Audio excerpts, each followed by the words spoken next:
Bueno, ya creo que estamos listos. Entonces, creo que es el turno de presentar al siguiente conferenciante de hoy. Como decíamos hoy en la charla, hoy llevamos todo el día juntos porque hemos aprovechado pues, para comer juntos, para hacerle una entrevista que será publicada en Jotdown, etcétera, etcétera, etcétera. Que no hace falta que lo cuente todo, pero sí decíamos una cosa curiosa, o sea, el conferenciante de hoy, nuestro conferenciante de hoy es, una de sus pasiones era la arqueología y ha conseguido ser arqueólogo. La otra, y es algo que ser arqueólogo en España no debe ser fácil.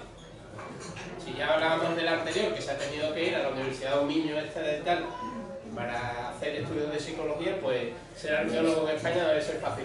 Y su pasión era la arqueología, una de sus pasiones era la arqueología, y a pesar de lo difícil que es, ha conseguido cumplirla. Y la otra pasión era la espeleología, que tampoco debe ser nada fácil. Y resulta pues que también ha conseguido cumplirla. Entonces, estar en la intersección de las dos cosas debe ser muy muy difícil, posiblemente sea un ejemplar único en España, o sea, y en vías de extinción. Esperemos que dentro de mucho tiempo, pero toquemos madera, no aprendéis nada. Entonces, pues lo que sí que vamos, diga, Álvaro, ahora que no nos escucha, diga lo que diga, lo de tocar madera funciona, ¿no? Entonces, a nosotros desde hace tiempo nos llamó la atención diversas cosas que habíamos visto de Sergio, tanto a nivel de arqueología como a nivel de espeleología. Hoy creo que no va a hablar de arqueología, pero os animo a que miréis sus cosas, sus trabajos de arqueología, los cuales algunos tienen mucha geometría, todo hay que decirlo, o tienen geometría al menos, y a cada uno tirando para su casa. Por cierto, los topólogos hemos triunfado en Premio Nobel de Física, Premio Nobel de Química, y porque el año que viene conseguimos el de la paz fijo, vamos. El de economía no, porque no lo consideramos un Nobel. Perdón, amigos de economía. Entonces, pues nada, hoy no nos va a hablar de arqueología, pero sí que os animo a que miréis algunos de sus trabajos y tal de arqueología, y algún día, ¿por qué no lo podemos invitar a dar una charla de arqueología? Pero hoy viene a hablar de espeleología. Pensad una cosa, todo el mundo conoce a Sir Edmund Hillary y a Tennessee, porque fueron los primeros que llegaron al Everest, pero desde entonces miles de personas han estado en el Everest.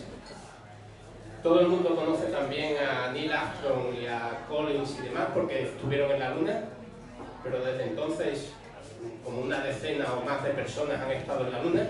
Este señor aquí ha estado en sitios donde solo han pisado 2 hombres y no ha pisado nadie más allí.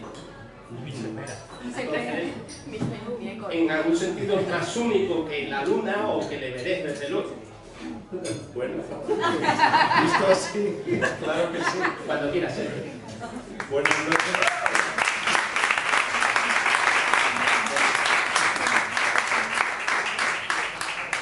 Bueno, buenas noches. Antes que nada, quiero agradecerle a Ciencia en Boulevard la deferencia de haberme invitado a compartir con vosotros una perspectiva quizá desconocida de la espeleología. Estamos acostumbrados, quizá por los medios de comunicación, a ver la espeleología pues como un deporte de aventura, de riesgo, esas cuestiones de la adrenalina, pero tal como la planteamos en nuestro equipo, no es ni más ni menos que una disciplina de exploración pura. ¿Qué quiere decir esto? Pues por ejemplo, si hablamos de la cordillera del Cáucaso, la espeleología pues, nos permite conocer desde dentro, literalmente, la historia geológica de este macizo, cómo se formó y todo el desarrollo que ha tenido pues, desde tiempos realmente remotos, como veremos. ¿Cuál es el primer reto al que se tiene que enfrentar la espeleología? La espeleología como disciplina de exploración pura requiere no solamente localizar la cueva, sino que una vez localizada es el siguiente paso intentar lograr profundidad, buscar por dónde continúa y usar todo tipo de recursos imaginables para conseguir, en este caso, si hablamos de este tipo de espeleología, profundidad, longitud, etcétera, etcétera. Si insisto en la cuestión de la exploración, es porque hoy día, sea de forma directa o indirecta, se puede llegar casi a cualquier sitio por medios técnicos, ya sea fotografía satélite, aérea, meter un batiscafo teledirigido en la fosa de las Marianas. Quizá la espeleología sea la última disciplina, la última frontera de exploración en la que, por esas limitaciones técnicas que todavía hay, tienes que ir tú físicamente a explorar desde dentro. Lo primero, como comentaba, es localizar las entradas. Para que os hagáis una idea, normalmente en una expedición de prospección, pues a lo mejor nos tiramos durante semanas o incluso meses localizando agujeros que luego no continúan. La siguiente dificultad es, una vez que continúan, pues nos encontramos verticales, nos encontramos horizontales, galerías inundadas. Hoy me voy a centrar sobre todo en nuestras exploraciones en la cordillera del Cáucaso, y esto nos va a servir al hilo de la charla para ver qué dificultades nos encontramos y cómo hemos ido superándolas. Otra cuestión que me gustaría comentaros es sobre nuestro equipo. Nuestro equipo fundamentalmente es ruso y se formó dentro de este edificio que veis, que es la Universidad Estatal de Moscú. Parece grande, pero es más grande todavía. Tiene más de 200 metros el edificio central. Son 2 giraldas y pico hasta que llegas a la estrellita. Y allí, cuando estaba cursando estudios, pues se planteó crear un grupo específico para explorar grandes cavidades. Desde el punto de vista geológico, las cuevas calizas solamente, como es lógico, se forman en macizos de carbonato cálcico que se disuelve con el agua. Es decir, a priori sabes más o menos dónde tienes que empezar a buscar. Entonces, desde un punto de vista puramente de exploración, pues lo que hemos ido haciendo es en distintos macizos kársticos, macizos calizos, ir buscando zonas donde potencialmente pudiera haber grandes cavidades todavía desconocidas. No os voy a aburrir contando los sitios donde han aparecido y donde no, sino que nos vamos a centrar sobre todo en el Cáucaso occidental. ¿Por qué buscar en el Cáucaso occidental? En primer lugar, porque sabíamos, por experimentos de trazado químico, usamos diferentes productos, fluorefeína sódica, rodamina, etc. Lo que nosotros buscamos es la conexión entre entradas situadas a gran altitud y por dónde sale el agua, literalmente. Y aquí, en esta parte del Cáucaso, en un macizo que se llama el macizo de Arábica, pues ya desde los años 80 se sabía que potencialmente podía haber una cueva de más de 2 kilómetros de profundidad. ¿Por qué no se había explorado durante los 90? Sencillamente porque después de la desintegración de la URSS, en este pequeño país que veis aquí, en Abjasia, pues las cuestiones que vinieron a la hora de repartir el pastel postsoviético, pues estaba dentro de Georgia, hubo una cadena de malentendidos que derivaron en la guerra civil y durante todos los años 90 anduvieron a la greña. Entonces, durante los años 90, esas grandes perspectivas que habían de exploración, pues no se pudieron cumplir. Hasta el punto que cuando nosotros empezamos a explorar allí, hace 16 años, el principal problema era cómo entrábamos en el país. Resumiendo mucho, esta situación no se normalizó hasta que llegamos al año 2008. Si recordáis, aprovechando los Juegos Olímpicos de Pekín, al a la presidencia de Georgia, a Saakashvili, no se le ocurrió otra cosa que meterle mano a Osetia y Abjasia, que también nos pilló allí de expedición. Entonces, la parte positiva para los espeleólogos de esto es que derivó en el reconocimiento de Abjasia como república independiente por una serie de países, sobre todo Rusia, y ahora desde el punto de vista logístico, pues ya hay, bueno, una frontera decente para entrar en el país. Pensad que hasta el año 2008 todas las expediciones que hemos hecho teníamos que cruzar de forma más o menos irregular porque era un país totalmente cerrado.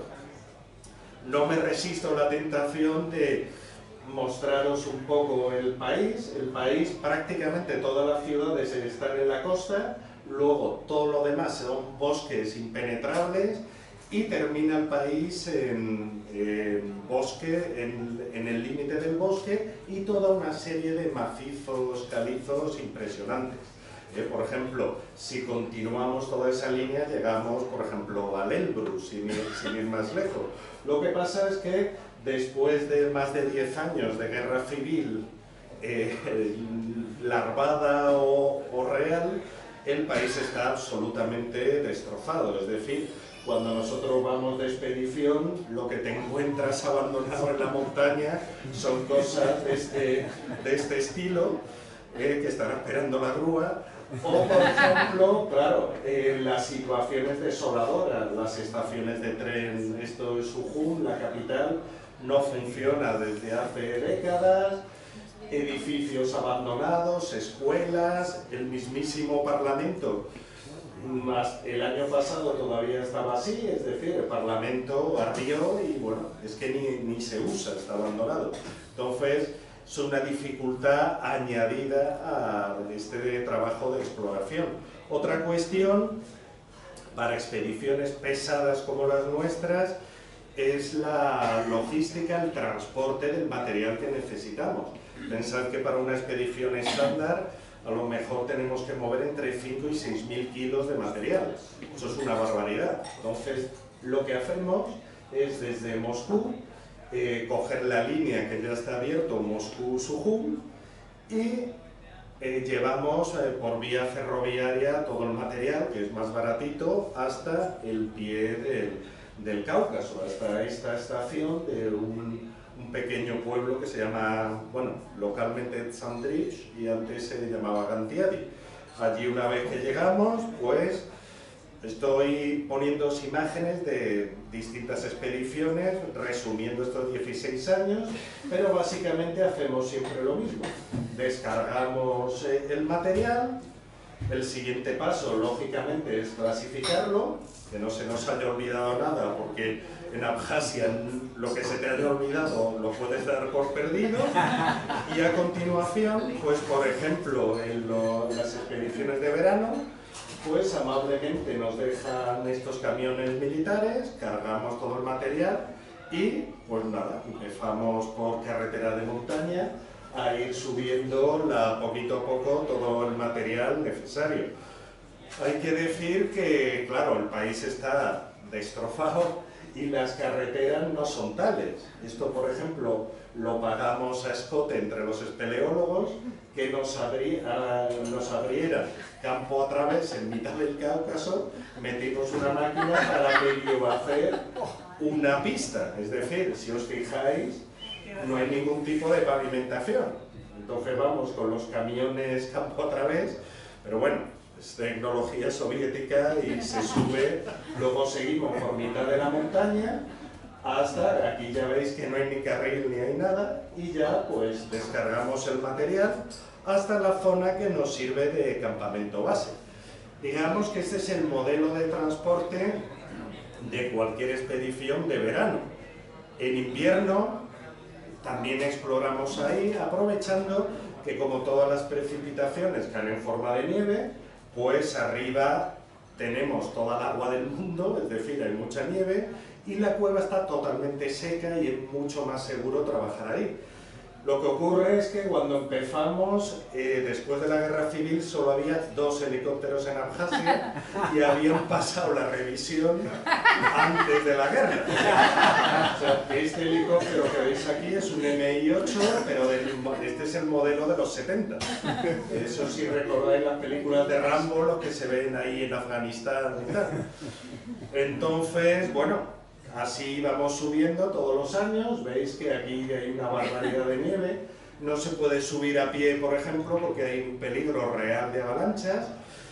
Si veis el helicóptero por dentro, pues tiene menos relojes que un Panda. Se navegaba a ojo y luego a ojo, pues nada, llegábamos, soltábamos la carga y bajábamos.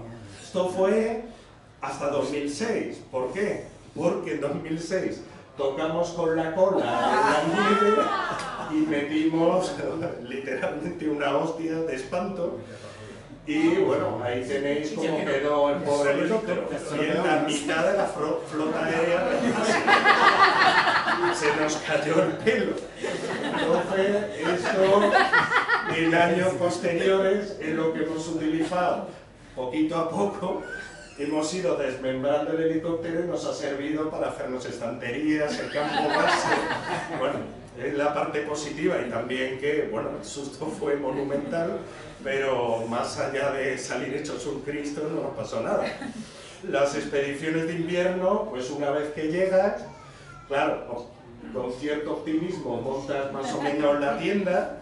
Pero claro, esto es el Cáucaso. A partir del día siguiente, ya os podéis imaginar, vientos de 100 km/h los días buenos, 35 bajo cero, de manera que, por ver un poco la logística invernal, las tiendas solo las usamos mientras excavamos túneles en la nieve y vivimos literalmente entre el iglú y la cueva. Aquí tenéis el iglú comedor con todas las comodidades. Aprovecho para que veáis una imagen de uno de los patrocinadores. Pues esta sería la logística normal de una expedición de invierno. La otra variable que también hay que tener en cuenta es que el país, claro, la mayoría de la gente se ha ido y toda la zona del Cáucaso, pues claro, sigue en manos de grupos étnicos. Por ejemplo, donde nosotros estamos es una zona armenia y, claro, esta es la gente que en realidad les debemos que podamos explorar ahí. Nosotros, como contrapartida, pues por ejemplo, les hemos estado dando cursos de rescate a las tropas abjasias. Poco a poco hemos ido creando pues grupos especializados en espeleología en el país. Entrando ya más en materia, el valle donde nosotros exploramos, el valle de Orto Balagán, es realmente muy interesante porque ahora mismo en esta parte del Cáucaso están no solo la cueva más profunda, sino la segunda y la tercera. Es decir, nosotros estamos ahí explorando, aquí veis, a 2.200 metros, pero por ejemplo, Sarma, la exploran compañeros nuestros de Siberia, pues está ya a 1830. Y tenemos otra más en el macizo de enfrente, que estamos cerca ya de los 1900. Es decir, ahora mismo todo se está fraguando en este tipo de exploraciones en el Cáucaso. Hay que decir que en verano tiene esto un aspecto más amigable, es un valle glaciar de Libro, totalmente cerrado, y en el fondo del valle, aquí la tenéis, está nuestra cima al lado del campamento base. Entonces en verano, en invierno os podéis imaginar, para no perdernos, hay que ir con cuerda guía a todas partes para no perderte la ventisca, excavar un túnel hasta la cueva. Aquí llega a haber paquetes de nieve de más de 20 metros, claro, el Cáucaso es así, y entonces, claro, es el fondo de un valle glaciar, os podéis imaginar. Y una vez que entramos, pues, este es el aspecto estándar de la cueva en invierno, porque la veáis también en verano, pues es una cosa así. Hay que decir que desde el punto de vista técnico, el gran problema que había para la espeleología soviética es que no tenían cuerdas de uso deportivo de ningún tipo. Entonces, había cuerda dinámica para alpinismo, pero la cuerda que nosotros usamos, que es semiestática, no existía. De manera que en los primeros años lo que tuvimos que hacer es sustituir los cables de acero que se usaban para subir y bajar. Es decir, imaginad, mientras nosotros usábamos cuerdas, ahí se estaba usando cable de acero de 5 milímetros. Es una barbaridad. Entonces, uno de los primeros trabajos desde el punto de vista logístico fue este. El segundo, así que hay más que destacar, si os fijáis en las imágenes, siempre nos acompaña un cable de teléfono. Tenemos tendido telefónico por toda la cueva. Tenemos ahora mismo pues, más de 5 kilómetros de cable, que son los que nos mantienen en contacto constante con superficie. Más allá de estas cuestiones está la propia cueva. Se trata de una cueva muy vertical y muy exigente desde el punto de vista de la instalación de cuerda, porque continuamente para esquivar el agua, las piedras, tienes que estar, no simplemente, se puede uno imaginar, uno clava un anclaje y baja. Aquí no, continuamente hay que irse por las paredes, hay que hacer pasamanos, tramos horizontales, tramos dando vueltas, tramos helicoidales. De manera que esto es un pozo visto desde arriba, más o menos podamos escapar de la quema, de la caída de agua, sobre todo cuando llueve.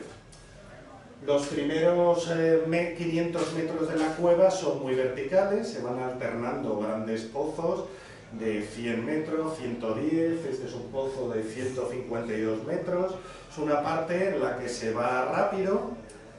En su día, pues en la base de esta zona teníamos un pequeño campamento, pero nos sirve para ilustrar cuál es la otra dificultad. La dificultad es que la cueva es tan vertical que por esta rama, hasta los 1700 metros de profundidad, no había ningún sitio decente para montar un campamento. Entonces, si veis los campamentos, tenemos la tienda debajo de un polietileno, pero debajo de una cascada. Continuamente en ese punto te está cayendo agua a medio grado, que es un poco desagradable, continuamente, que además crea corrientes de convección, es decir, hay una ventolera como si estuvieras en mitad de una tormenta, y claro, además todo lo que se caiga de piedras te cae a la tienda. Eso es una dificultad añadida. Como os decía, continuamente en nuestro trabajo de exploración vamos instalando, poniendo puntos de comunicación, y uno de los puntos obligados pues sería esto a 500 metros. A partir de aquí cambia la morfología y entramos en lo que se llama los meandros. Los meandros son zonas en las que se va estrechando la cueva, esto es una zona más amplia, en la que, bueno, pues tienes que ir trasladando todo el material. Esto, digamos, en la espeleología habitual, pues no tiene mayor problema. El problema es que nosotros, a lo mejor entramos para estar un mes bajo tierra. Son exploraciones bastante prolongadas y hay que llevar mucho material. Claro, si vas con 2 sacas no pasa nada, pero si vas, por ejemplo, con todo esto, estamos hablando que llevamos una ratio de por lo menos 5 sacas por persona, sacas grandes. Entonces, continuamente tienes que ir dando viajes y por eso los tramos estrechos pues son una pequeña odisea. Así seguimos bajando, llegamos a los 700 metros, que es donde ahora mismo tenemos el primer vivac. En realidad es un sitio espantoso, porque en un día bueno esto es lo que se ve. Es decir, estás allí ya sube la temperatura a 1,5 grados, pero continuamente te está cayendo agua, ya veis cómo vamos, y esa es una de las cuestiones más pesadas de este tipo de cuevas, que estás siempre mojado y encima te vas a dormir y estás pues debajo de cascadas, con el ruido, etc. A partir de aquí la cueva, pensad en la cueva como si fuera un embudo gigante, que cuanto más abajo estás, pues más puntos de captación de agua hay. Si os fijáis de imagen en imagen, cada vez hay más agua.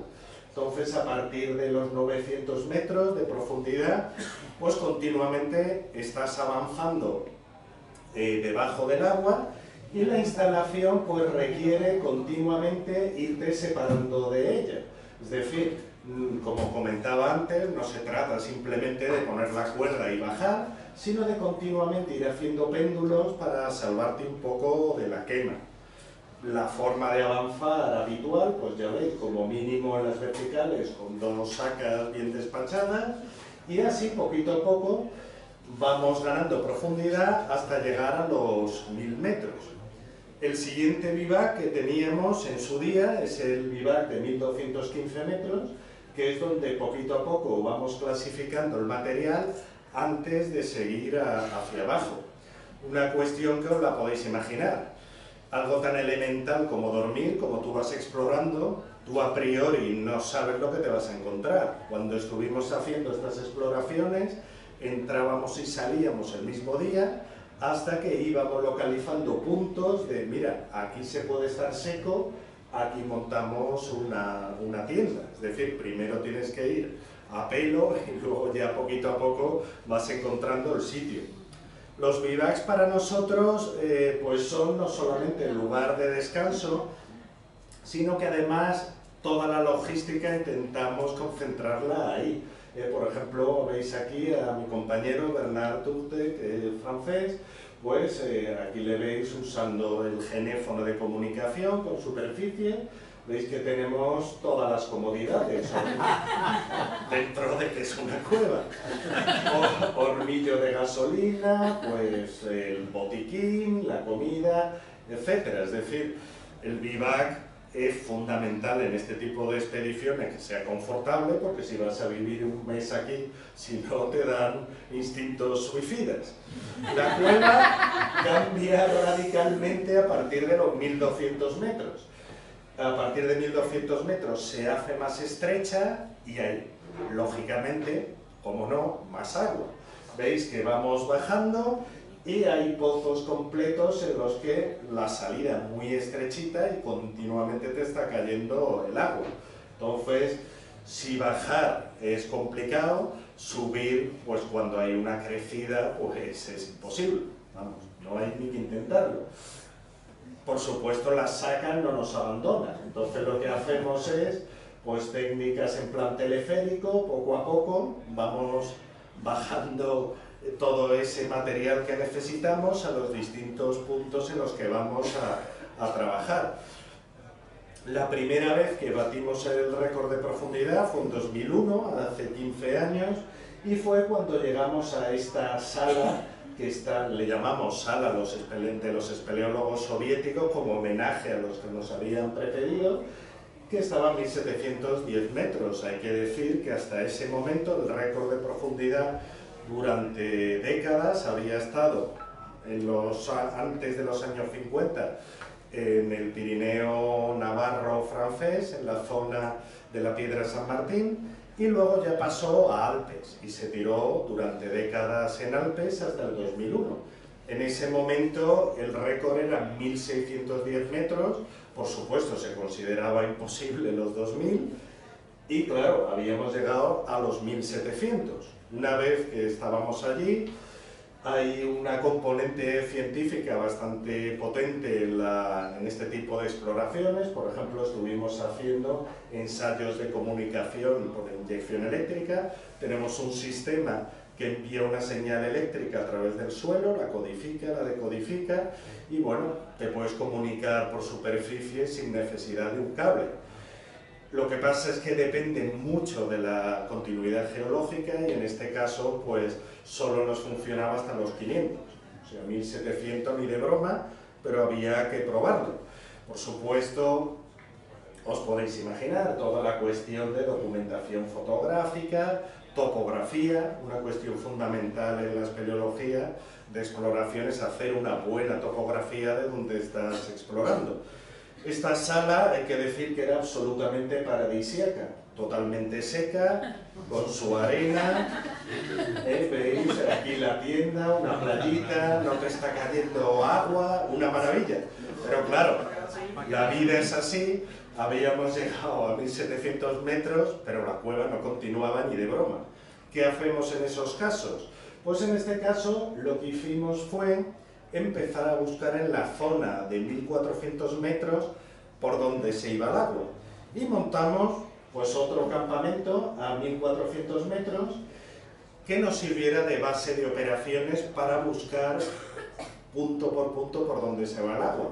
Como detalle anecdótico, si buscáis material totalmente isotérmico, barato y, bueno, y reflexivo, etcétera, que vale un dinero, pues si os fijáis la tienda entera está hecha con papel de regalo navideño. Con la parte plateada hacia adentro, pues tienes una tienda estupenda a bajo costo.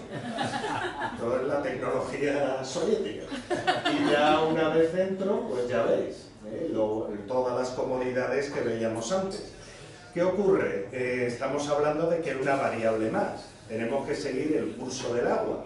Pero el curso del agua, ¿por dónde? En este caso, con una galería inundada. Eso ya requiere que, aparte de todo lo que llevas puesto, pues te pongas estos trajes tan feos. Son trajes que en origen se diseñaron, si lo miráis sin pensar que es espeleología, son trajes NBQ, vamos, como para en una central nuclear o en la guerra. Pues este mismo traje adaptado es el que a nosotros nos sirve para movernos por sitios con mucha agua y aparte para bucear en sifones que no sean demasiado profundos. Hay que decir que funciona bastante bien, pero lo malo es que entre el mono interior, ese traje seco, el mono exterior y todo lo que llevas colgado, solo tu ropa personal ya pesa cerca de 20 kilos. Y luego tienes que llevar el material, es decir, vas pues como el muñequito de Michelin. A partir de aquí, claro, el tipo de exploración cambia.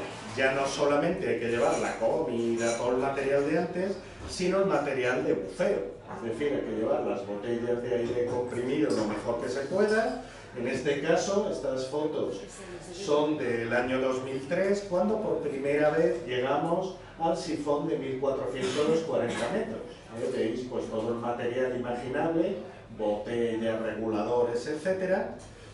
Esta imagen es de la primera exploración, que nos sale muy saturado, a ver si esta se ve mejor. Pues una vez que estás aquí, pues ya es a ver qué parece el otro lado. Si la espeleología normal, pues tú te metes y más o menos con lo mismo, pero buceando. Tú te metes y a ver qué hay al otro lado. Lo que nos esperaba al otro lado, pues la verdad es que era un poco infernal. Porque, claro, si había agua en el resto, una vez que pasa galerías completas que están inundadas, al otro lado te estaba cayendo la de Dios. Entonces, todo el resto de la exploración, esto es, estamos hablando ya en torno a los 1500 metros de profundidad, a medida que bajas, pues continuamente lo que te está cayendo es agua sin dar tregua. Este, por ejemplo, es el punto más crítico que teníamos en cuanto a descansar. Imaginad que salís de 1400, pasas un sifón, al otro lado solo hay agua, agua, agua, pero uno piensa, bueno, ¿y esta noche qué hay de dormir? En 2004, al año siguiente, esto era de 2003, en 2004 la geología da esas alegrías, había un recoveco donde el agua se había ido por otro lado y conseguimos este huequecito para montar el bivac de 1637 metros de profundidad, que como veis pues tiene todas las comodidades de los anteriores. Aquí veis la ropa arriba secándose, como no. Por supuesto, bueno, veis que las tiendas cambian porque son de distintos años. La rutina habitual, pues teléfono para arriba, genéfono, etc. ¿Qué es lo que ocurre? Una vez llegados a este punto, la tecnología avanza. Nosotros hasta el año 2005 usábamos luces de iluminación de carburo, pero ya nos habíamos pasado la iluminación eléctrica. Pero claro, si vas a estar un mes detrás de un sifón a 1600 y pico metros, ¿cómo alimentan las baterías? Entonces, recurriendo a la tecnología soviética, lo que hicimos es una central hidroeléctrica subterránea. Y a 1650 metros, este compañero, Kostya Mukhin, que es ingeniero, pues, energía limpia, barata, bajamos una turbina completa con palas de titanio, que pesaba una barbaridad, pero gracias a eso, pues, a 1650 metros, teníamos electricidad ilimitada para seguir explorando. Bueno, en esta zona, desde el punto de vista más espeleológico, si os fijáis, los paquetes calizos son realmente diminutos, es una caliza muy metamorfizada por efecto de la presión a esa profundidad y es muy quebradiza. Aquí, para que os hagáis una idea, donde en otros sitios tú clavabas un anclaje y ya está, en este caso es como clavarlo en un espejo. Había que hacerlo con mucho cuidado porque si no se te rompía la roca. Era la dificultad técnica más obvia. Siguiendo por aquí, seguimos ganando profundidad y llegamos hasta los 1750 metros en cota. Ya, bueno, era una profundidad más que lo que ya teníamos, pero claro, la cueva se cortaba en otro sifón, ¿cómo no? A partir de ahí lo que hicimos fue movilizarnos para seguir explorando hasta el último recoveco. Esta, por ejemplo, esto era año 2004, una expedición de National Geographic, y hombre, ya que nos había arrimado el hombro con la financiación de la expedición, había que encontrar algo. Entonces nos tiramos un mes sin salir del bivac este, y en realidad buscamos en todos los sitios imaginables, hasta en el último rincón. Y sorprendentemente, la continuación nos saldría justo delante de la letrina de este campamento. Cuando estabas ahí meditando, pues veías un agujero que decías, bueno, pero por ahí no cabe uno ni de coña, hasta que estás suficientemente motivado. Y lo que hicimos fue meternos a ver qué pasa. Claro. Tú te vas metiendo alegremente y dices, es como el tambor de una lavadora. Tú te vas metiendo, sigues metiéndote y todo estrechez, esto es donde se amplía, esto es una zona donde se abre. Al final, el tubo ese, una sucesión de 300 metros de tubo tipo lavadora, pues nos daría poquito a poco salida a la parte exterior. Como anécdota, el geólogo que es el jefe de expedición, es Alexander Klimchuk, que no bajó, le llamó Way to the Dream, el camino al sueño. Nosotros le habíamos llamado el puto tubo. Menos éxito. Pensad que cuando tú bautizas un sitio, como se trata de un descubrimiento geográfico, el nombre permanece. Entonces, el camino al sueño, al final, era más apropiado. En ese caso, bueno, éramos un equipo de 6 personas, 4 ucranianos, este compañero francés y yo, y bueno, nos metimos, imaginaos, por el tubo ese, claro, con todo lo que llevamos puesto, cuerdas, todo lo imaginable. Y como no, pues fuimos descubriendo una zona totalmente diferente de la cavidad. Si os fijáis, en el resto habréis echado de menos, hombre, que menos que una estalactita o una estalagmita, para darle un poco de alegría. En este caso no hay ninguna, porque es una zona, una cueva muy activa. Entonces, solamente al otro lado del tubo fue cuando empezamos a encontrar una serie de formaciones y ya fue cambiando la cavidad. Hay que decir que no nos olvidemos, esto no es entrar y ya está, tienes que ir muy poco a poco porque para empezar en cada vertical tú no sabes lo que hay a continuación, tienes que instalar los anclajes, hay que hacer topografía, aquí estos compañeros pues están haciendo pues todas las mediciones topográficas, hay que fotografiar y moverte con todo eso contigo. Veis que la cueva aquí es más amable. Pero sin embargo, como no, pues al final se acaba. Y en 2004 llegamos a un nuevo sifón a 1840 metros. Intentamos pasarlo como pudimos, pero claro, es que no había continuación.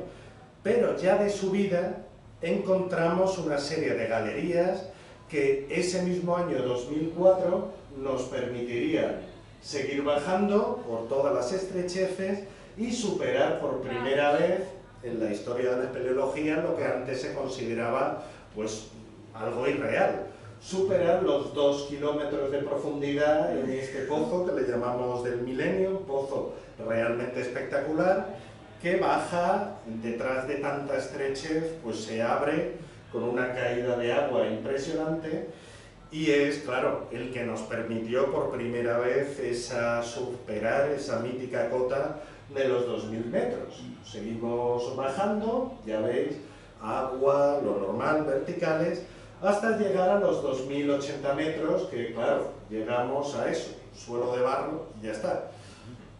Por eso le llamamos Game Over. Bueno, se acabó el juego. Esto nos sirve para ver un poco qué hacemos cuando ocurre esto. Claro, tú te ves eso tan poco prometedor y lo que hacemos es escaladas subterráneas, es decir, pues toda esa zona, si no sigue hacia abajo, pues intenta seguir hacia arriba a ver si vuelves a bajar. Entonces, lo que hacemos es, pues las técnicas habituales de escalada. Lo que ocurre es que, claro, tú vas escalando con cuerda estática y pues con toda esa ropa que por mucho que lo aligeres, los 10-15 kilos de ropa no te los quita nadie. Es decir, no es escalar con las mallas y la coleta al viento. Luego asegurar, pues claro, pasas más frío que alicatando un iglú. Es decir, pasas un frío realmente demoledor. Luego aparte todo esto ocurre al otro lado del tubo de marras y claro, veíamos que esto no continuaba. Entonces, ¿qué hicimos? Montamos un nuevo campamento a 1980 metros de profundidad al otro lado y a partir de ahí lo que fuimos intentando es seguir bajando a través de los distintos sifones, galerías inundadas que hay.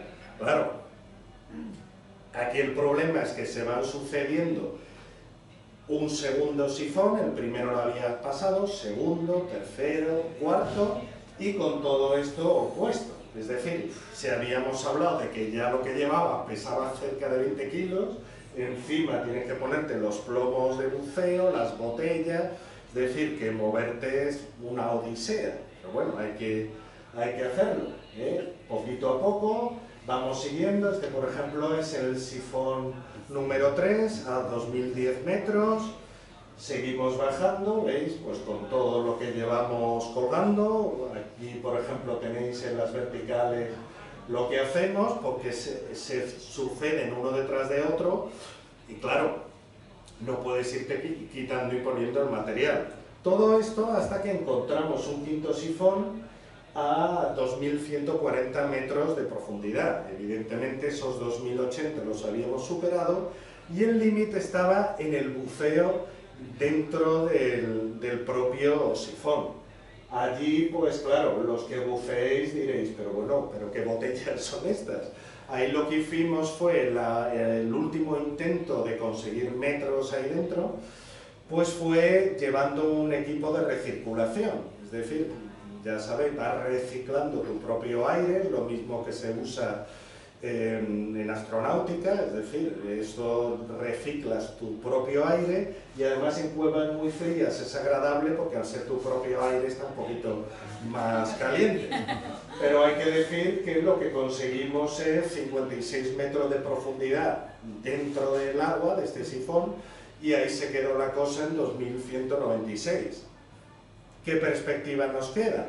Entonces, para terminar, os pongo en primicia lo que hemos estado haciendo hasta el año pasado. El año pasado hicimos una campaña bastante fuerte y a través de más de 200 metros de escalada vertical por las paredes de la cueva, pues conseguimos llegar a encontrar unas nuevas galerías, una serie de galerías fósiles, es decir, ya abandonadas por el agua, además galerías muy singulares porque tienen formaciones, no tienen tanta agua, son incluso bonitas para lo fea que es la cueva, y en unas condiciones casi idílicas conseguimos uno de los grandes resultados, que fue conectar todas las cuevas que hay en este valle. Es decir, antes eran grandes cuevas individuales, ahora tenemos un gran sistema subterráneo, hemos unido 4 cuevas que ahora nos dan una profundidad total de 2.200 metros. Como veis, se trata de una zona, técnicamente solo tiene el problema de que al ser fósil, es una zona abandonada, pues está todo descompuesto. Veis que te tienes que mover entre bloques asesinos, pero bueno, nadie es perfecto, no lo vamos a pedir. Quizá el momento más mágico de esta exploración, en realidad en este tipo de expediciones lo que te hace ilusión, llega un momento, no es encontrar algo totalmente virgen, sino a través de la parte virgen encontrar algo conocido. Y en este caso, a través de todas las fotos que veis son de la primera exploración, pues encontramos una placa topográfica dejada en los años 80 por espeleólogos soviéticos, y fue hallar este punto topográfico de otra cueva que estaba en la otra punta del valle, lo que nos permitió concluir que habíamos conseguido físicamente esa unión. Y ya para terminar, pues claro, me han preguntado, bueno, y aparte de la cuestión geológica, de tal, ¿qué otros resultados científicos tenéis? Uno de los más interesantes fue a partir de un acuerdo que hicimos con biólogos subterráneos, en este caso Alberto Sendra, de Valencia, y Sofía Reboleira, portuguesa, que son especialistas en fauna subterránea.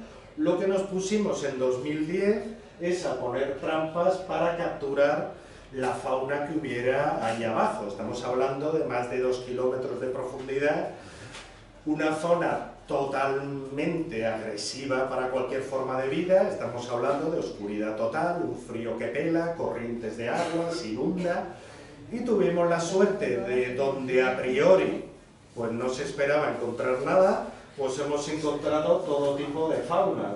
Mirad la escala, esto es un anfípodo, un unifargus, lo encontramos nadando alegremente en el agua, y todo un ecosistema subterráneo en el que tenemos pseudoescorpiones, arañas, bueno, todo un ecosistema completo de más de 10 especies, por supuesto desconocidas hasta el momento, y que tiene grandes perspectivas para el estudio, ya sabéis, de los extremófilos, es decir, formas de vida que pasan las de Caín para nosotros. ¿Cuáles son nuestros planes de futuro? Pues una de las cuestiones más interesantes que desde el punto de vista geológico es que el estudio batimétrico de esta zona del Mar Negro, en primer lugar, nos reveló que había un cañón bajo el nivel del agua, también que el agua de la cueva sale a 300 metros bajo el nivel del mar, y lo más interesante de esta cuestión es que nos permitió llegar a la conclusión de que esta cueva se formó durante la crisis salina del Mesiniense. ¿Sabéis? Entre que prácticamente hace 6 millones de años, 5 y pico, ese momento en que se secó el mar Mediterráneo, por supuesto el Mar Negro estaba seco, y fue ese momento en el que se creó la cueva, de manera que no solamente tenemos esos 2.200 metros en vertical, sino tenemos bajo el nivel del mar 300 metros más, hasta que llegamos a lo que se le suele llamar el colector, la zona horizontal, que es la que permite que todo ese aporte de agua dulce salga pues en la zona de playa del Mar Negro. Ahora mismo pues nuestras perspectivas de futuro, hablando de 2017, estamos ya preparando una expedición más potente en la que, en vez de seguir intentando bajar, vamos a intentar conectar este sistema subterráneo con las partes altas de la cordillera, Y si todo sale bien, pues dentro de un año por estas fechas, si conseguimos la unión, pasaríamos de los 2.200 metros a los 2.350 de profundidad, que es el objetivo del año que viene. Y bueno, ahí está la espeleología, hay que seguir explorando. Muchas gracias.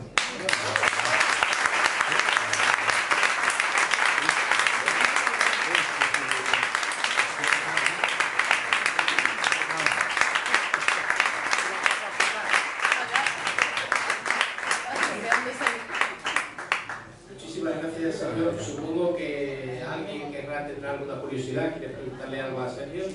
Le paso el micrófono, ¿vale? Hola, lo primero felicitarte. Muchas gracias. Y ahora una pregunta un poco absurda, pero bueno, suponiendo que fuera técnicamente posible hacer el camino inverso, entrar por donde sale el agua, eso ya dejaría de ser Eso lo estamos... ¿Dejaría de ser espeleología?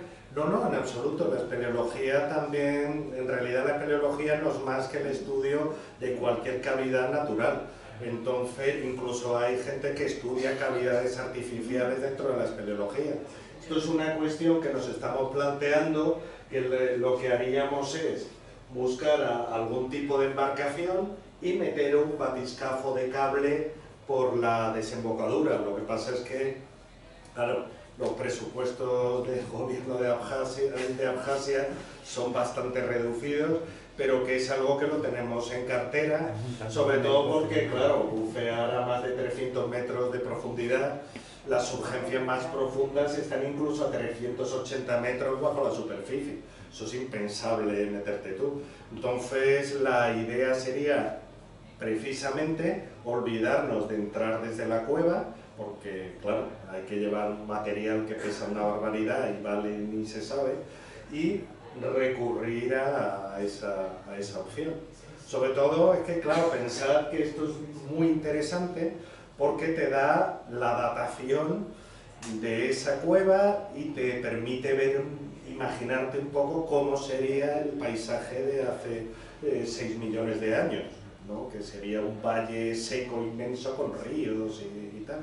Entonces esa opción, vaya, totalmente aceptable y necesaria.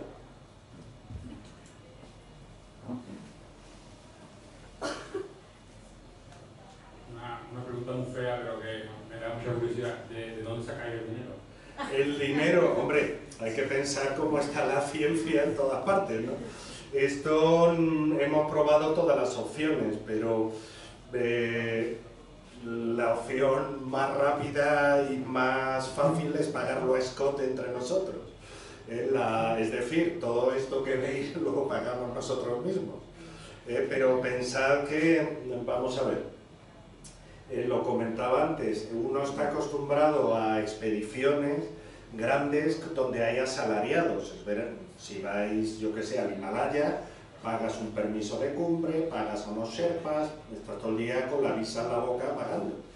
Sin embargo, pensad que todo esto, en nuestro equipo somos absolutamente autosuficientes. Es decir, si necesitamos una turbina, el ingeniero del equipo hace la turbina, todo el proceso lo hace él, no el diseño, sino la fabricación.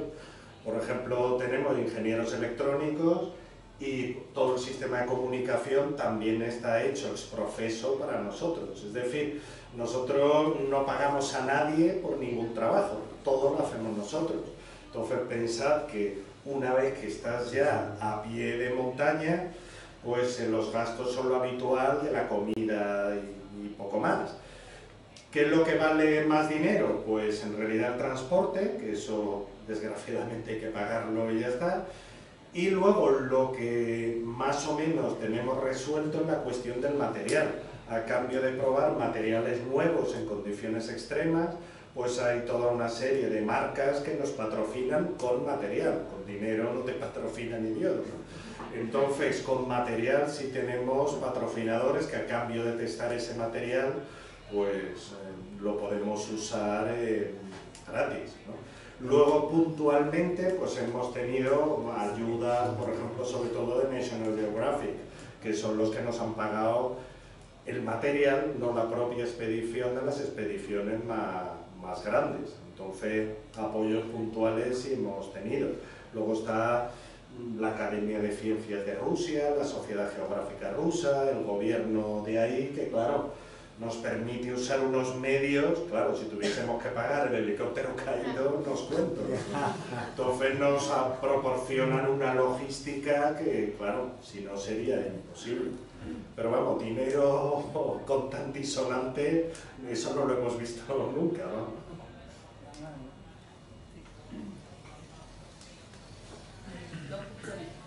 Se buscan también microorganismos que sean extremófilos. Y lo otro, ¿cuánto tiempo al año estáis bajo tierra y cómo os preparáis para ese tiempo? Bueno, los estudios de fauna subterránea, aunque ya arrancan del siglo XIX, bueno, el padre, Emil de Rakovica, fue el padre de la bioespeleología, es el primero que se le ocurrió hacer pues un intento de primera taxonomía, de a ver qué hay bajo tierra. Es decir, desde hace tiempo se ha estudiado, pues por ejemplo, caracterizar la fauna subterránea por su despigmentación, anoftalmia, claro, no hay luz. Es decir, eso desde bien temprano la ciencia se ha interesado en esta cuestión. Pero ¿qué ocurre? Que la limitación técnica de meterte en la cueva era bastante potente. Entonces,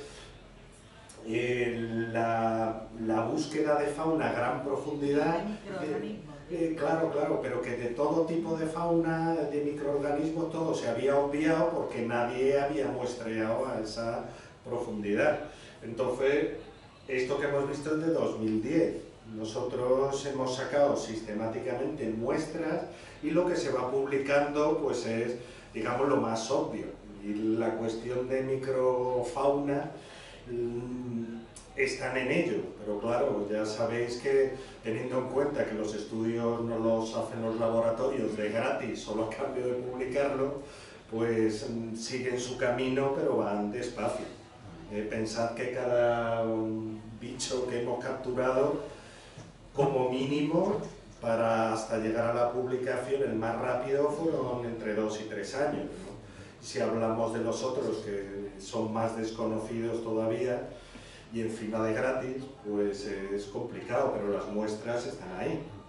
Luego otra cuestión, claro, hablando de fauna, es que es muy interesante que hemos encontrado fauna marina dentro de la parte final de la cueva, es decir, que aunque sea obvio, ya hemos podido demostrar la conexión entre el exterior, la fauna ya conocida, no especie nueva, ¿no?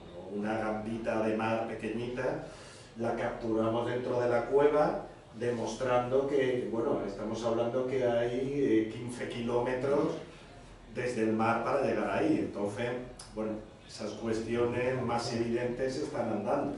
Lo otro, pues, ya dará resultados.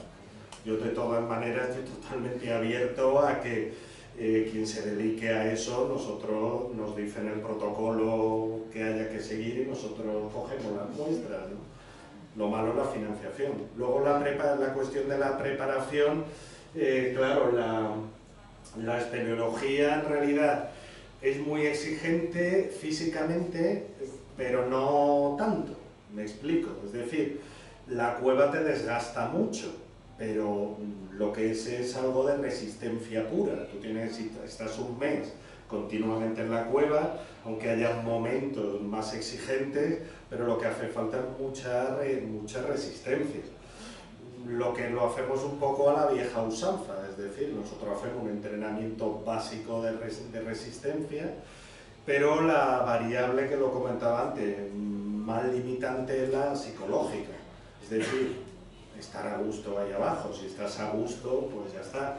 El problema es que por muy fuerte, claro, es que parece que no, pero hemos tenido expediciones con otros equipos y claro, por muy fuerte que estés físicamente, si luego te come vivo la cueva, pues evidentemente no rindes igual, ¿no? Entonces, que es un tipo de preparación que, bueno, que el único entrenamiento que puedes hacer es explorar muchas cuevas, ¿no? Bueno, en ese sentido también comentabas antes que en algunas agencias de estas aeronáuticas y tal, a la hora de preparar expediciones cosmonautas y demás, pues se ha fijado precisamente en...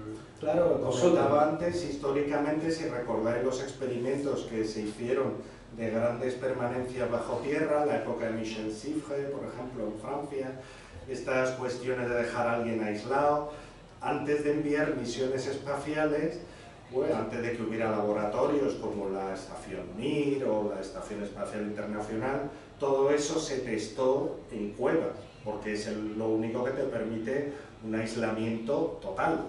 Entonces, bueno, pues todas esas cuestiones de estudio del comportamiento, etcétera, etcétera, pues se han testado previamente en la espeleología. Cuestiones como los ritmos circadianos, pues si en unas condiciones de oscuridad absoluta, pero no solo de oscuridad, es que pensad que os acostáis y cuando abren los ojos, si tú no miras el reloj, tú no sabes si has dormido 1 minuto o 10 horas. No lo puedes saber sin mirar el reloj, porque las condiciones son exactamente las mismas. No cambia nada entre el día y la noche. A veces, veréis, en cuevas poco profundas sí. ¿Por qué? Porque a las 3 de la tarde, ¿qué ocurre? Da el sol en la nieve y ves que hay más agua. Dices, mira, pues será a las 3 o las 4 porque ya hay más agua. Pero eso arriba, luego ahí abajo no cambia nada. Entonces, otra de las cuestiones que se ha estudiado también es los ritmos circadianos, si se mantienen, si no. Y resumiéndolo en 2 palabras, lo que hemos visto que los ritmos de trabajo son muy elementales. Viene a ser redondeando 12 horas de trabajo diario y 12 horas de descanso. Lo normal, comemos bien, desayunamos a muerte por la mañana, 12 horas ininterrumpidas por de la trabajo. mañana, que puede ser... La mañana pues la mañana pues será a las 4 de la tarde, claro. Claro, la mañana, es verdad, es para nosotros. Y luego una cena potente para irte contento a la cama y ya está. Entonces, claro que al final, en esa situación que no hay noche ni día, el cuerpo lo que te pide es eso. Ojo, y menos de dormir 10, 11 horas, ni de broma. Vamos, el cuerpo te lo pide a gritos, ¿no? Hemos intentado, por ejemplo, al hilo de esto, pues a modo de experimento, vamos a intentar el plan de 8 horas de dormir, 8 de trabajar y 8 un poco así. No, eso no funciona. La cota que has dicho antes, impensable, de los 2 metros, ¿de Sí. dónde venía esa cota? ¿Por qué? Bueno, es que en realidad los números parece una tontería, pero son importantes más para el público que para nosotros. Pensad que, por ejemplo, la primera cueva de 1000 metros de profundidad se exploró a principios de los años 50, la Berger, que está en Francia, y claro, esa cifra de los 1000 metros de profundidad se consideró algo increíble, eso de más de 1 kilómetro bajo tierra, ¿no? Entonces, a partir de esa primera cima de más de 1 kilómetro, pues durante 50 años más se le estuvo dando vueltas pero habrá cuevas de más de, vale, 1000 metros, bien, 1500 alguna iba viendo, pero 2000, pero eso cómo va a ser. Entonces se consideraba pues una cifra redonda y ya está, no tiene mayor importancia desde el punto de vista de la exploración. ¿Qué ocurre? Que ese límite, que ya parecía impensable, tenemos otras zonas de exploración que estamos en ello, que se va a superar con mucho. Por ejemplo, la cordillera del Tauro, en Turquía, con fluoreceína sódica hemos conseguido hacer trazados desde unas mesetas a 4000 metros y sale el agua 2700 metros más abajo. Es decir, hay una conexión hidrológica entre esos 2 puntos. Claro, ahora estamos en el proceso de a ver si, vale, el agua pasa, pero pasaré yo. Entonces, en Turquía, de momento, lo máximo que hemos conseguido en cueva virgen totalmente, 1400 metros, pero estamos en ello. Entonces, bueno, si todo va bien, en un futuro estaremos hablando eso, de 2700, que son ya cerca de 3000 metros. Pero bueno, estamos en ello. si yo quería saber, ¿vosotros tenéis, digamos, la exclusiva de esa cima? O sea, ¿solo vuestro equipo que entra allí? No, no, en absoluto. Nosotros empezamos siendo un equipo, digamos, soviético, es decir, bueno, nosotros que llevamos ya, nos conocimos hace 25 años, vaya, que ha llovido, y entonces al principio, pues bueno, éramos un equipo que estábamos un poco de todas partes. Luego, ¿qué ocurrió? Que ya se fue estropeando la relación entre Rusia y Ucrania, y la última expedición conjunta que hicimos fue en 2003. A partir de 2004, pues ya hay un equipo ucraniano y un equipo ruso. Vamos, yo ahora mismo estoy en el equipo ruso, porque bueno, también trabajo con los ucranianos puntualmente. Entonces, ahora mismo explorando, estamos dos equipos, uno ruso, otro ucraniano y ya está. Claro, la exclusiva no la tenemos, el que quiera ir, claro, lo que pasa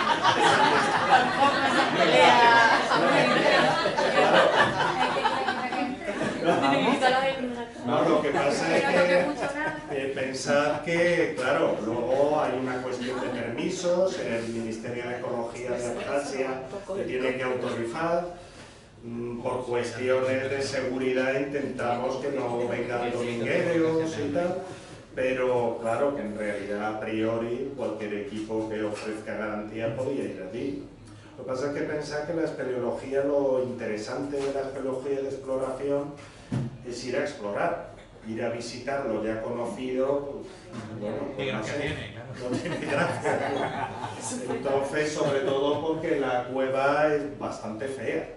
Puedo decir que no es un sitio que digas, uy, qué bien, qué bonito es esto, ¿no? Entonces, en realidad es un problema que solo lo hemos tenido muy puntualmente, pero por cuestiones de expediciones que han querido venir solo para decir en sus países, yo estuve ahí, pero vienen con nosotros. Es decir, hemos tenido expediciones tipo Arca de Noé, hemos tenido desde iraníes, libaneses, japoneses, mexicanos, es decir, gente que ha venido a una expedición o a otra en plan de colaborar para decir, yo estuve allí, ¿no? Pero más equipos no hay, ¿no? Sí. Yo quería hacer otra pregunta. Sí. ¿Cómo hacéis la topografía de la Sí, la topografía, claro, ha avanzado mucho en estos años. Tradicionalmente en espeleología lo que se usa es, para ángulos horizontales, pues una brújula de precisión, para ángulos verticales, pues un clinómetro de precisión, y las longitudes, ha habido muchas técnicas. Hubo una, por ejemplo, en los años 70 que se llamaba topofil, que lo que se llevaba era un contador de vueltas y un hilo muy finito, pues que tenía 200 metros, pero eso daba un error tremendo. Luego hemos buscado tiradas más cortas, con cinta métrica buena, fibra de vidrio, lo que sea, y últimamente lo que estamos usando es pues unos distanciómetros digitales de Leica adaptados a tomar mediciones. Entonces toman una serie de lecturas del mismo punto y de una tirada pues te dan lo que, como lo decimos nosotros, rumbo, inclinación y la distancia geométrica. Esas tres variables. que mide también los ángulos. Exactamente, lo que tiene es una placa, por supuesto esto tiene su complicación porque la placa no puede alterar con todo lo que tiene ahí dentro, por ejemplo, la lectura de la brújula, es decir, tiene Swagel que se fabrica en Swift. ¿Lo apoyan en algún sitio para que esté fijo? Claro, lo que intentamos en general es... Esto puedo mejor que preguntar. No, hombre, pero es una pregunta evidente. Lo que nosotros buscamos, lo ideal en cuevas muy grandes, pues claro, es usar un trípode, pero como habéis visto, aquí es absolutamente imposible. Entonces nosotros lo que hacemos es intentar leer de pared a pared, por ejemplo, y luego como por ejemplo tú lo puedes programar para tomar de cada punto, pues a lo mejor 7 lecturas de seguidas, ¿qué ocurre? Que si con el frío te entra el Parkinson, pues ya te da error. Es decir, tiene que buscar una precisión máxima. Claro, estamos hablando que también hemos hecho cálculo de errores, en el mejor de los casos un 1% lo tienes. En este tipo de cuevas, como la profundidad La variable de profundidad era importante, sobre todo de cara a que ahí veis el dibujo, estamos prácticamente en el nivel freático. Ahí lo que hicimos es una medición auxiliar por columna de agua, que lo que hicimos, pues bueno, un tubo con agua y un manómetro de laboratorio. Y entonces, por columna de agua, sí sacamos que la topografía era, bueno, unos metros más profunda. Es decir, si estamos hablando de 2200, estamos hablando, eran 2208, una cosa así. En realidad, bueno, si se quiere hacer mejor, claro, las condiciones ya veis las que son penosas. Luego depende de la cueva, yo estoy hablando de esta cueva, por ejemplo, en cuevas realmente grandes, que las hay, pues se puede meter una estación total sin ningún problema. Hombre, si te da poca pena cargártela, pero que depende de la cueva, se han hecho topografías de mucha calidad. Pensad en Altamira, que hicieron una compañera de Santander, fue la que hizo, es paleóloga, que es topógrafa, ella fue la que hizo todo el levantamiento tridimensional para la réplica. Entonces, para esos casos, hombre, también eso cobrando, eso pensar que esto lo hacemos por la patilla. Claro que depende del sitio, hay tecnología, ¿no? Me he venido un poco cuando ha dicho que están dos grupos. Sí. ¿Qué va a ser un grupo? Usted tiene los más equipos que colaboran con eso. No, vamos a ver, nosotros lo que pasa, pregunta, somos dos equipos fundamentalmente. Lo que pasa es que, claro, digamos el núcleo de nuestro equipo, pues seremos 10 espeleólogos a lo mejor en cada equipo. Y luego hay gente que colabora con nosotros. Pero sí. ustedes están en punta. Sí. Explorando. Sí. Después habrá equipos como los tenemos aquí, que subimos y bajamos. Bueno, es que en realidad, si os habéis fijado, nosotros cuando bajamos llevamos una barbaridad de material. Entonces, claro, nosotros normalmente, por ejemplo, para una semana, todo lo que necesitamos lo llevamos con nosotros, no necesitamos nadie que entre y salga para apoyarnos. ¿Qué pasa? Que si se prolonga la exploración, pues depende, pues a lo mejor subes tú a medio camino, recoges material, es decir, eso ya es... lo que pasa es que, claro, en cada expedición es distinta. Por ejemplo, esa de 2004, como estábamos al otro lado de un sifón, lo que hacíamos es que nos traían el material a la entrada del sifón, a 1440 metros, y nosotros íbamos a buscarlo, bufeábamos y recogíamos el material. Claro, que depende de esa logística de la situación. Carlos, es un sueño. No vas a ir, Carlos. ¿Por qué no? ¿Por qué no? Ahí es más fácil ya buscar la colección entre la vía Silva que buscar más profundidad, porque ya está en la boca del agua y la boca está a los pies. Claro, yo por eso comentaba, con perspectiva de futuro, nosotros por eso lo que estamos haciendo es buscar dentro del valle otras conexiones, otras bocas superiores. Lo que pasa es que tarde o temprano, en cuanto ganas profundidad, ya te acercas al mismo punto. Pero claro, pensar que por las cuestiones puramente técnicas, bufear en esas condiciones a más de 50 metros, pues tiene una logística que no, en muchos casos no es asumible. Entonces, efectivamente, estamos en la parte superior del sistema buscando conexiones. Bueno, yo creo que ya hemos abusado demasiado. Está acostumbrado. Sí, es una persona que se está acostumbrada a... Si pasa un mes debajo de una zona, Lo demás se cuesta abajo. Bueno, tenemos que pensar una cosa, cuando pasa un mes y llega a 2200 metros, después hay que salir, ¿eh? Sí, eso es lo malo. Bueno, o sea, es conveniente intentar salir. Pues nada, muchísimas gracias, Sergio, y estás invitado a vosotros.